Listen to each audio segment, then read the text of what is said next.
तीसरा अध्याय 7।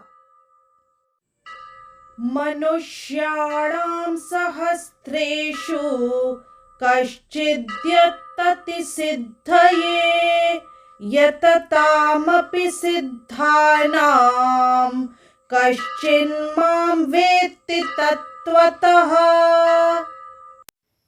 इस श्लोक के संदर्भ में एक दोहा प्रस्तुत है। मुझको पाने की जिन्हें सचमुच उत्कट चाह, मुझ में तत्पर कछुक ही जिनमें दृढ़ उत्साह, जिनमें दृढ़ उत्साह। ऐसे करते यत्न है यद्यपि सिद्ध अनेक, किंतु तत्वतः मुझे तो जाने कोई नेक, जाने कोई एक। इस श्लोक में श्री कृष्ण अर्जुन को कहते हैं, कई हजार मनुष्यों में से कोई एक सिद्धि के लिए प्रयत्नशील होता है और इस तरह सिद्धि प्राप्त करने वालों में से विरला ही कोई मुझे वास्तव में जान पाता है। यदि इस श्लोक का विस्तार करें तो मनुष्यों की विभिन्न कोटियां हैं और हजारों मनुष्यों में से शायद विरला मनुष्य ही यह जानने में रुचि रखता है कि आत्मा क्या है, शरीर क्या है और परम सत्य क्या है। सामान्यतया मानव आहार, निद्रा, भय तथा मैथुन जैसी पशु वृत्तियों में लगा रहता है और मुश्किल से कोई एक दिव्य ज्ञान में रुचि रखता है। गीता के प्रथम 6 अध्याय उन लोगों के लिए है जिनकी रुचि दिव्य ज्ञान में, आत्मा, परमात्मा तथा ज्ञान योग, ध्यान योग द्वारा अनुभूति की क्रिया में तथा पदार्थ से आत्मा के पार्थक्य को जानने में है। किंतु कृष्ण तो केवल उन्हीं व्यक्तियों द्वारा ज्ञेय हैं जो कृष्ण भावना भावित हैं। अन्य योगी निर्विशेष ब्रह्म अनुभूति प्राप्त कर सकते हैं, क्योंकि कृष्ण को जानने की अपेक्षा यह सुगम है। कृष्ण परम पुरुष हैं, किंतु साथ ही वे ब्रह्म तथा परमात्मा ज्ञान से परे हैं। योगी तथा ज्ञानी जन कृष्ण को नहीं समझ पाते। यद्यपि महानतम निर्विशेषवादी अर्थात मायावादी शंकराचार्य ने अपने गीता भाष्य में स्वीकार किया है कि कृष्ण भगवान है, किंतु उनके अनुयायी इसे स्वीकार नहीं करते, क्योंकि भले ही किसी को निर्विशेष ब्रह्म की दिव्य अनुभूति क्यों न हो, कृष्ण को जान पाना अत्यंत कठिन है। कृष्ण भगवान समस्त कारणों के कारण आदि पुरुष गोविंद हैं। ईश्वरः परमः कृष्णः सच्चिदानंद विग्रह अनादिरादि गोविंदः सर्व कारण कारणम। अभक्तों के लिए उन्हें जान पाना अत्यंत कठिन है। यद्यपि अभक्त गण यह घोषित करते हैं कि भक्ति का मार्ग सुगम है, किंतु वे इस पर चलते नहीं। यदि भक्ति मार्ग इतना सुगम है जितना अभक्त गण कहते हैं, तो फिर वे कठिन मार्ग को क्यों ग्रहण करते हैं? वास्तव में भक्ति मार्ग सुगम नहीं है।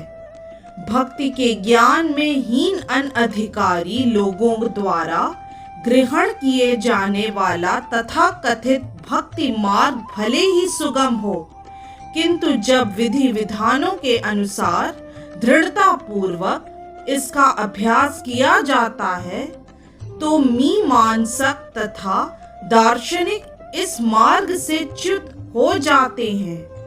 श्रील रूप गोस्वामी अपनी कृति भक्ति रसामृत सिंधु में लिखते हैं, श्रुति स्मृति पुराणादि पंचरात्र विधिं वना एकांतिकी हरिर्भक्तिरुत् पातायैव कल्पते पातायैव कल्पते।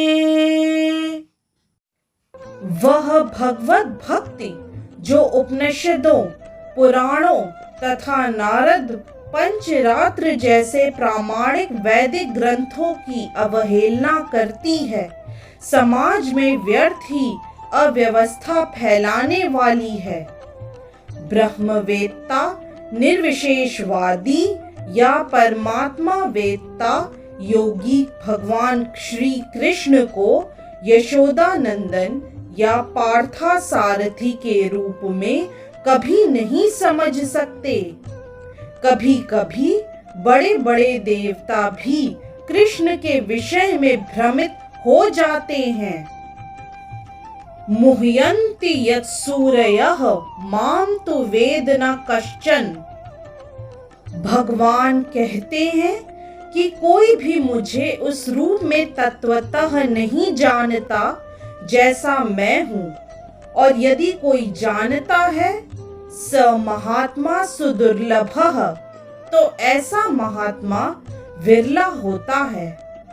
अतः भगवान की भक्ति किए बिना कोई भगवान को तत्वतः नहीं जान पाता, भले ही वह महान विद्वान या दार्शनिक क्यों न हो। केवल शुद्ध भक्त ही श्री कृष्ण के अचिंत्य गुणों को सब कारणों के कारण रूप में उनकी सर्वशक्तिमत्ता तथा ऐश्वर्य, उनकी संपत्ति, यश, बल, सौंदर्य, ज्ञान तथा वैराग्य के विषय में कुछ कुछ जान सकता है, क्योंकि कृष्ण अपने भक्तों पर दयालु होते हैं। ब्रह्म साक्षात्कार की वे पराकाष्ठा हैं और केवल भक्त गण ही उन्हें तत्वतः जान सकते हैं।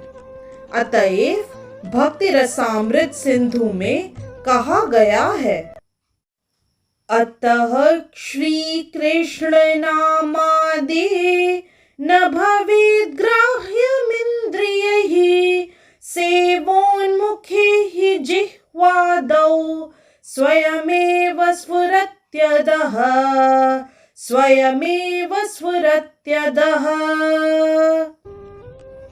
अर्थात कुंठित इंद्रियों के द्वारा कृष्ण को तत्वतः नहीं समझा जा सकता, किंतु भक्तों द्वारा की गई अपनी दिव्य सेवा से प्रसन्न होकर वे भक्तों को आत्म तत्व प्रकाशित करते हैं। इस तरह से श्लोक 3 अध्याय 7 की व्याख्या यहीं संपन्न होती है। जय श्री कृष्ण।